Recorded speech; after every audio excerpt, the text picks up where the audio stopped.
같은 가격이면 당연히 테슬라죠.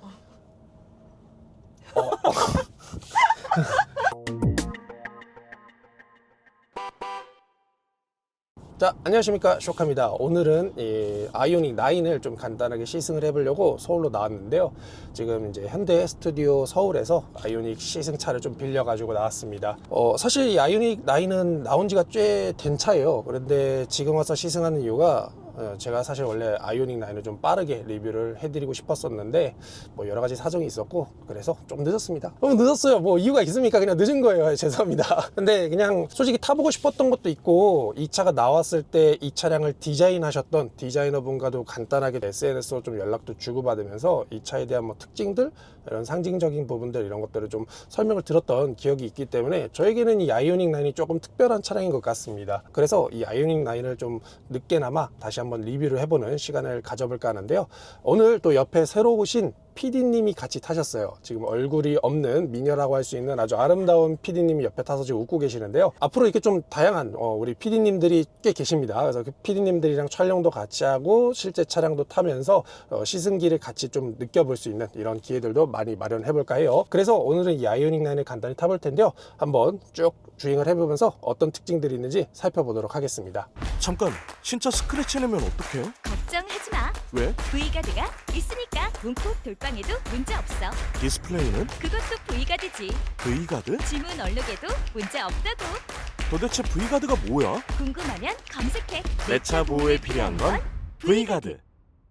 자, 일단은 외관 디자인과 실내 디자인에 대해서 저는 테스트카일 때부터 쭉 많이 봐왔거든요. 그러다 보니까 거의 뭐 제 친자식과도 같은 그런 차량이라고 할 수 있는데, 우리 또 새로 오신 PD님은 이 차량에 대해서 사실 관심이 크게 없는 분이기 때문에 오히려 이런 분들이 차량의 외관을 봤을 때 딱 첫 인상, 이런 것들을 좀 솔직하게 말씀해 주실 수 있는 그런 기회가 될 거다라고 생각을 해서 한번 여쭤볼까 하는데, 우리 PD님께서는 이 차량을 처음 봤을 때 외관 디자인부터 좀 어떤 첫인상 이런 것들을 말씀해 주실 수 있을까요?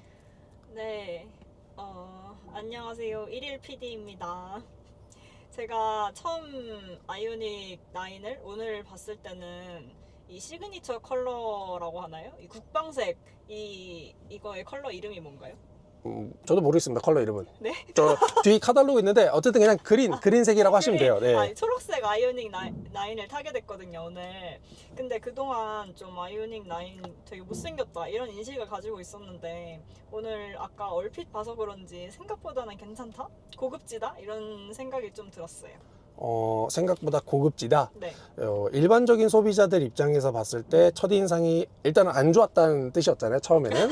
네, 처음에는 좀 안 좋았는데 약간 흘겨보듯이 봤을 때는 고급스러워 보인다. 뭐 이렇게 좀 표현할 수 있는 건가요? 급하게 와서 얼핏 보니까 고급스럽네. 그러니까 이 차량은 좀 급하게 봐야 고급스럽고 가까이에서 보고 자세히 보면 못생겼다. 오케이. 그렇게 볼 수 있는, 이게 일반인의 시선이에요. 초보자의 시선. 자동차에 대해서 조금 이제 관심이 없는 분들이 이 차량을 봤을 때 느끼는 느낌이라고 할 수 있겠고, 자, 그럼 외관 디자인은 뭐 그렇게 정리를 하고, 실내 디자인에 대해서는 좀 어떤 느낌이 드는지 한번 말씀해 주실 수 있을까요? 오늘 베이지색 실내 이 차량을 타보니까 실내는 외관보다 좀 점수를 후하게 주고 싶은데요. 아무래도 제 차가 소형차의 기본 트림이다 보니까 그거를 지금 한 7년, 8년 이렇게 타고 있는데, 이 차를 타니까 굉장히 고급스럽고 지금 시트도 좀 되게 기대 이상인 것 같다는 말씀을 드리고 싶네요. 일하시면서 종종 이렇게 좀 수입차 같은 것들을 접할 수 있었던 기회가 있었다고 말씀을 하셨어요. 네. 그때 당시에 느꼈던 그 수입차의 실내보다도 더 고급스럽게 느껴질까요? 에이, 그건 아니죠. 죄송합니다. 수입차는 수입차, 이거는 현대차인데 실내를 현대차임을 감안하고 봤을 때 괜찮다. 감안하지 않고 봤을 때, 그러니까 이게 현대차가 아니다라고 생각하면, 그냥 현대차인데요, 그래도. 저 미안합니다. 댓글 다실 때 조금 살살 달아주시면 좋을 것 같아요. 지금 뭐 현대차기 때문에 약간 색안경을 끼고 보는 그런 이미지가 좀 씌워질까봐 털이 달리나요?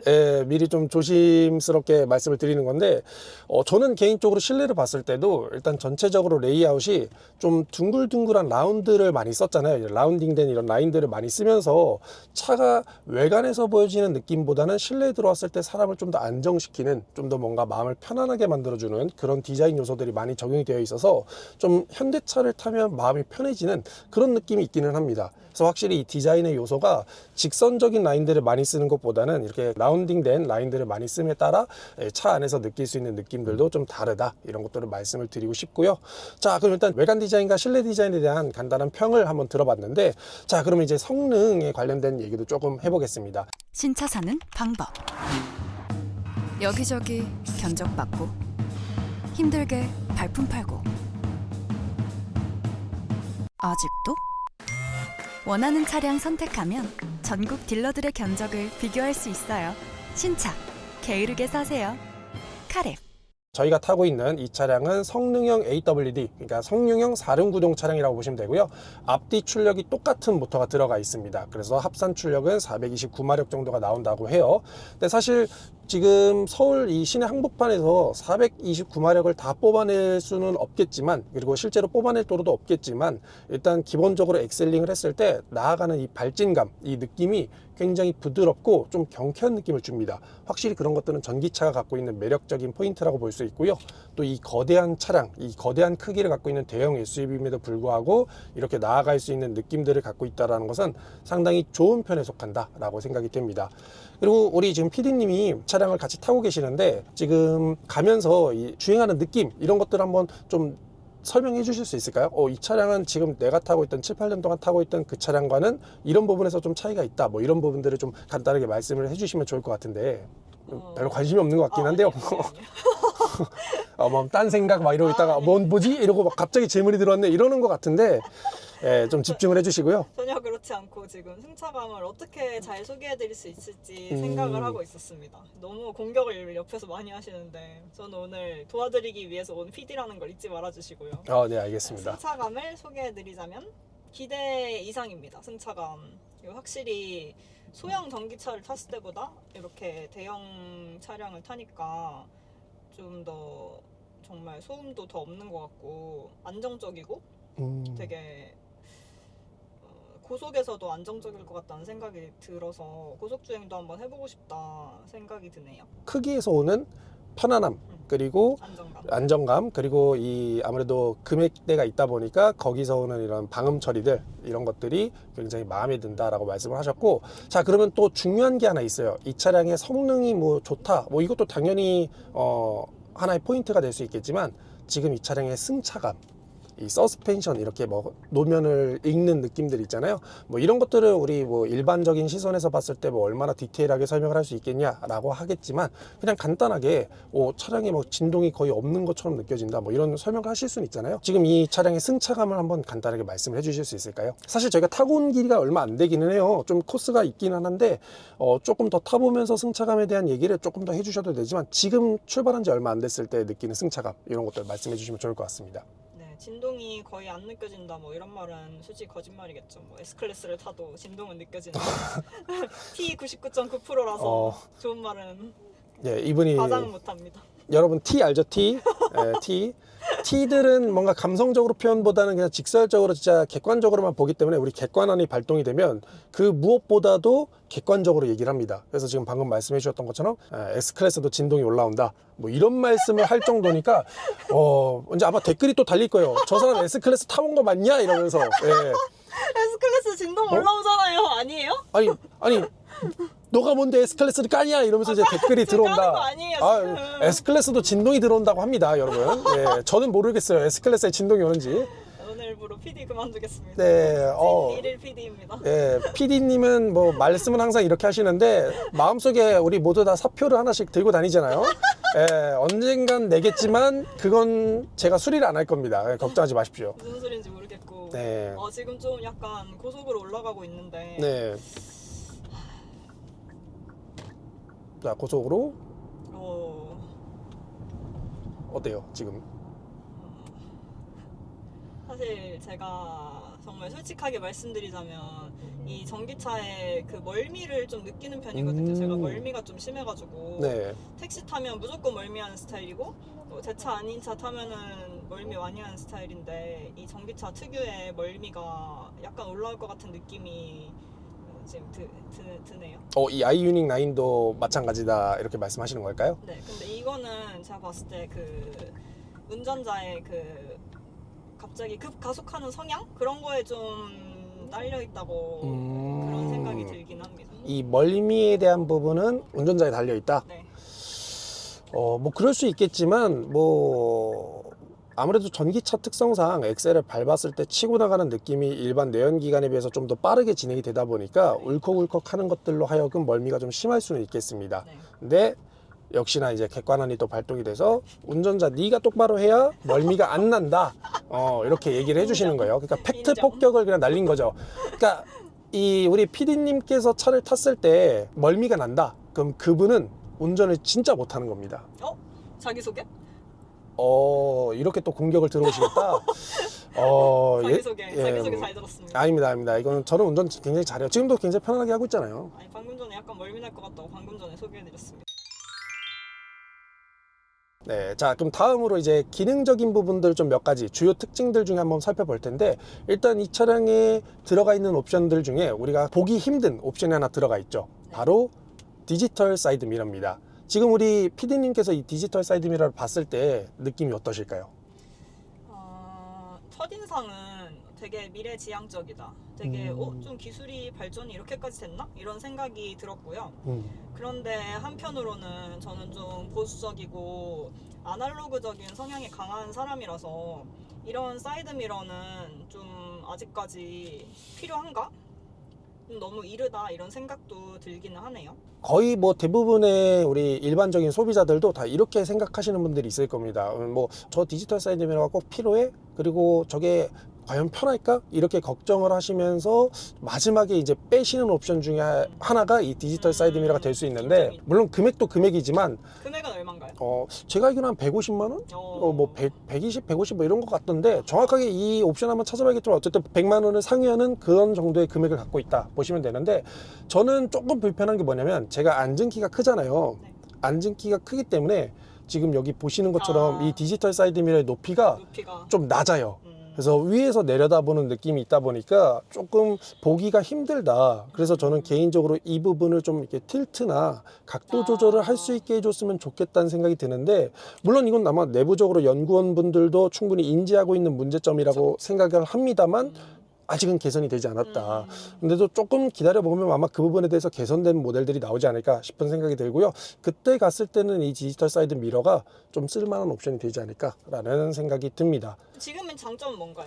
지금 현재로서의 장점은 일단 사이드 미러가 없다 보니까 밖에 네. 공기 저항 개수를 줄여서 풍절음이라든지 아니면 주행에 대한 그 효율을 조금 높일 수 있고, 악천 후에 비가 내릴 때도 안쪽에 디스플레이가 있기 때문에 시야 확보에 있어서 조금 더 유리한 측면이 있기는 합니다. 근데 바깥에 그럼 카메라 달려있는 거 아닌가요? 네, 바깥에 카메라가 있는데 네. 생각보다 비가 왔을 때 그 부분으로 물이 안 들어가더라고요. 눈이 쌓이면요?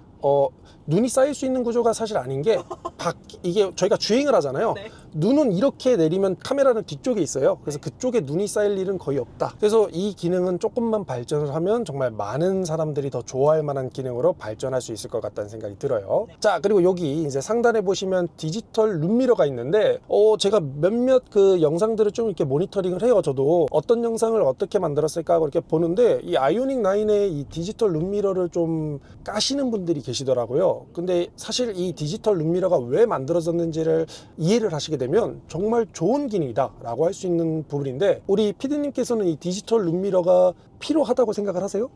저는 이 디지털 룸미러라는 걸 최근에 알게 됐는데, 한번 택시를 탔는데 택시 이렇게 앞 기사님 이렇게 한번 보다가 디지털 룸미러가 있어서 저런 게 있었네? 저런 기능이 근데 왜 필요하지? 이런 생각이 먼저 들었거든요. 그래서 그때 좀 도대체 무슨 기능일까? 근데 별로 대화하는 거 좋아하지 않아서 여쭤보진 않았어요. 그래서 지금 그 궁금증 해결할 수 있을 것 같네요.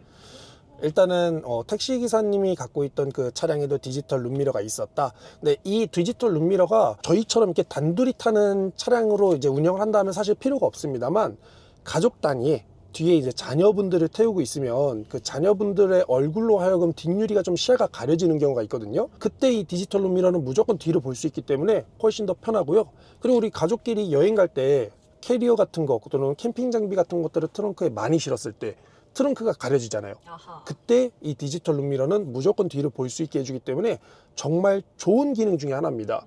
근데 단순히 그냥 내 기준에서 이게 왜 필요할까라는 생각에 막 이거 필요 없습니다, 무조건 빼세요라고 말씀을 한다면, 그런 말씀을 하시는 분들은 이 기능에 대해서 100% 이해를 하지 못한 상태로 설명을 했다라는 느낌이 좀 들어요. 빼라고는 안 했습니다. 네, 그러니까 다른 분들 중에서도 그런 분들이 있던 것 같더라고요. 그래서 저는 이런 기술들이 왜 들어갔고 어떤 부분에서 좋은지를 조금 더 설명을 해야 될 것 같은데, 필요 없다라고 얘기를 해버리면 정말로 필요한 사람들이 그 옵션을 빼버릴 수도 있는 거잖아요.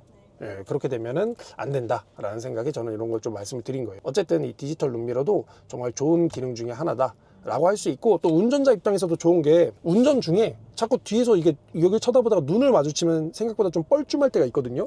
예, 그때 그냥 이 카메라로 전환을 시켜 놓으면 뒤에서 눈이 마주치는 일이 없다. 그런 부분들도 어떻게 보면 조금 좋을 수 있는 부분 중에 하나라고 보시면 될 것 같습니다. 자, 그리고 이런 공조장치 레이아웃도 보면은 몇몇 분들은 이 디자인이 조금 허접하다, 좀 싼 맛이 난다, 뭐 이런 식으로 표현을 하던데, 저는 개인적으로 되게 깔끔하게 잘 만들었다고 생각이 되거든요. 우리 피디님께서 보셨을 때는 어때요? 저 그냥 여기는 이 부분 공조장치 부분, 여기는 그냥 좀 평범하다. 무난하다. 그냥, 그냥 싼마이라는 느낌도 없고 뭐 특별히 잘난 것도 없다 이런 생각이 들고, 요 트림이 맞나요? 이게? 네, 이쪽 트림 부분. 요 트림이 좀 괜찮은 것 같아요. 여기랑도 약간 오. 카모플라주 느낌? 그 부분을 잘 말씀해 주셨는데, 네. 거기가 리얼 알루미늄 소재로 들어가 있대요. 그리고 이 차량은 캘리그래피이기 때문에 네. 캘리그래피 트림에만 들어간다. 아, 예, 그래서 이 고급스러운 느낌, 이게 실제 리얼 알루미늄이래요. 그렇군요. 네, 그래서 굉장히 고급스럽게 표현을 해놨고, 그래서 예, 이런 소재 마감 같은 것들, 그리고 아까 우리 그 이 차량 시승을 도와주셨던 분께서 이 가죽 소재도 그냥 천연 가죽이 아니라 바이오 소재, 오, 예, 바이오. 그 재활용 소재를 이용한 가죽 소재가 친환경. 들어가 있어서, 네, 그래서 지금 만져보면은 나파 가죽과 거의 비슷한, 뭐 나파 가죽 정도의 수준의 그런 매끄러움. 에이. 근데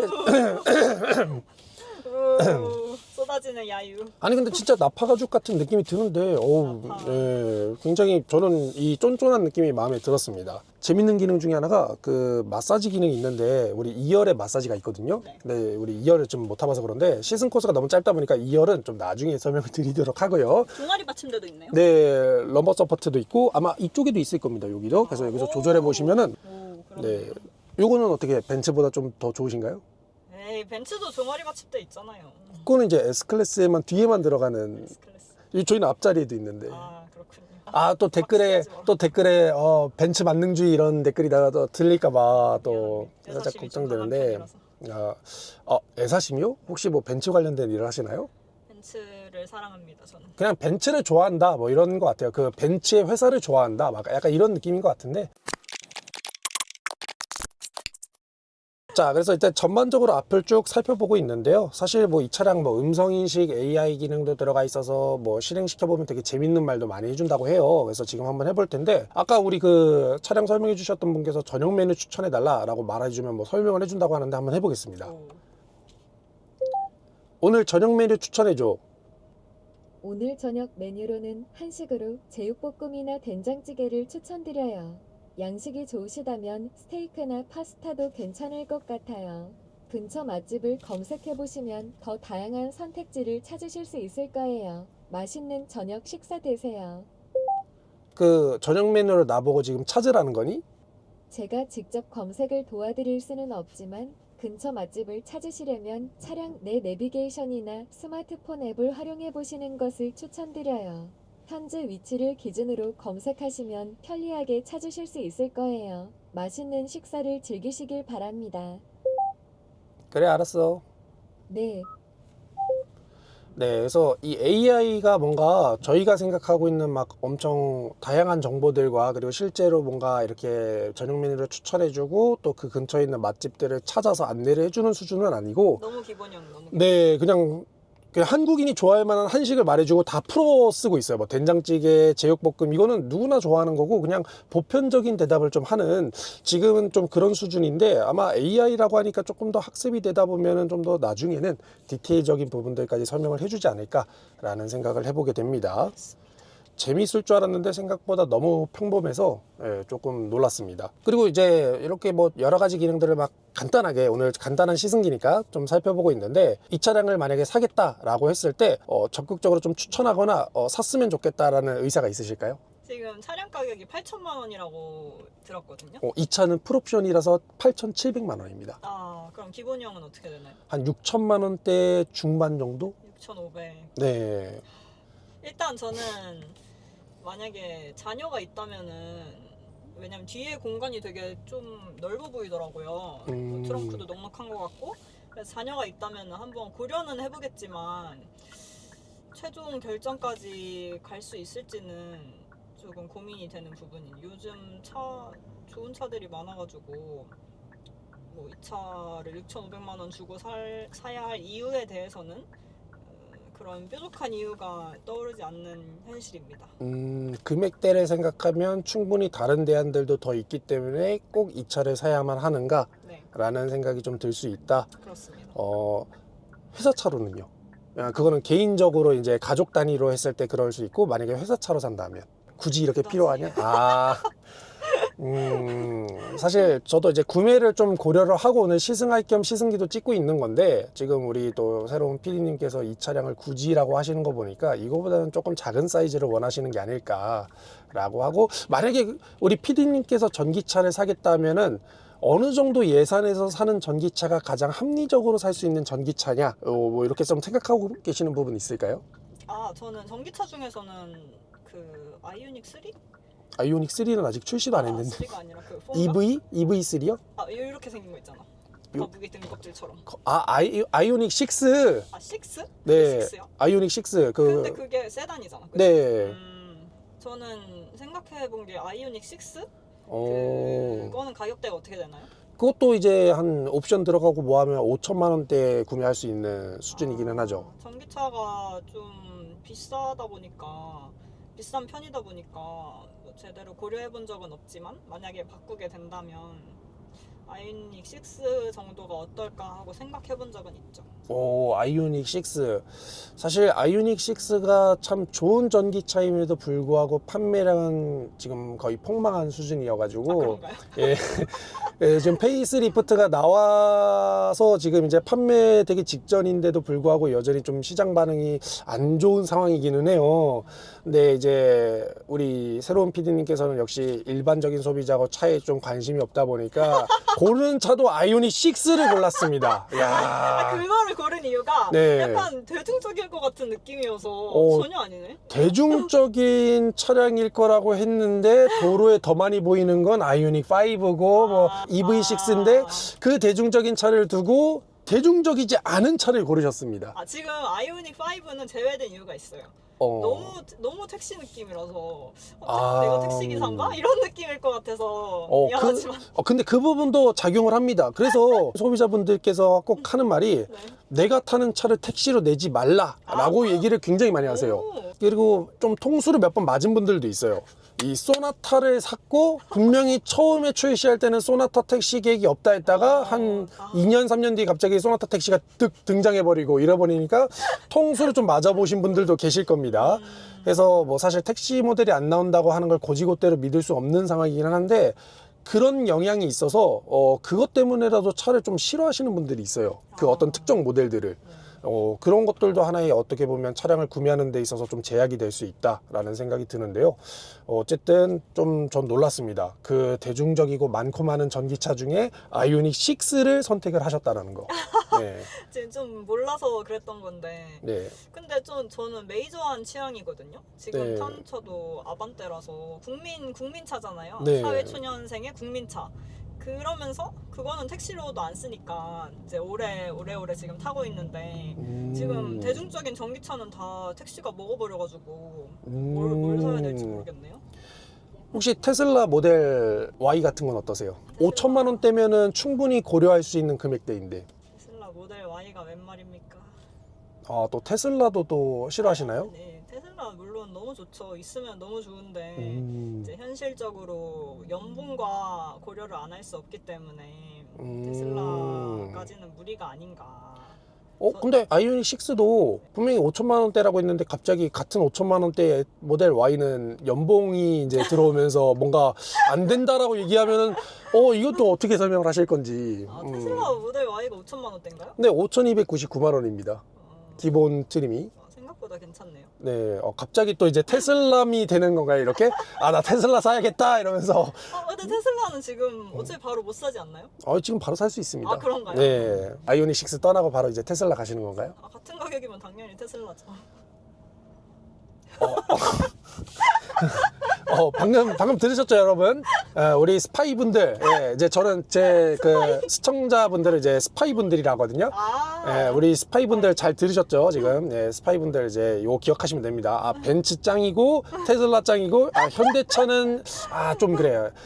이렇게 어쨌든 오늘은 쭉 시승기를 한번 했고요. 이제 목적지에 거의 다다라서 이제 마무리 멘트를 쳐야 되는데, 어떻게 지금까지 좀 재밌는 시승 되셨나요?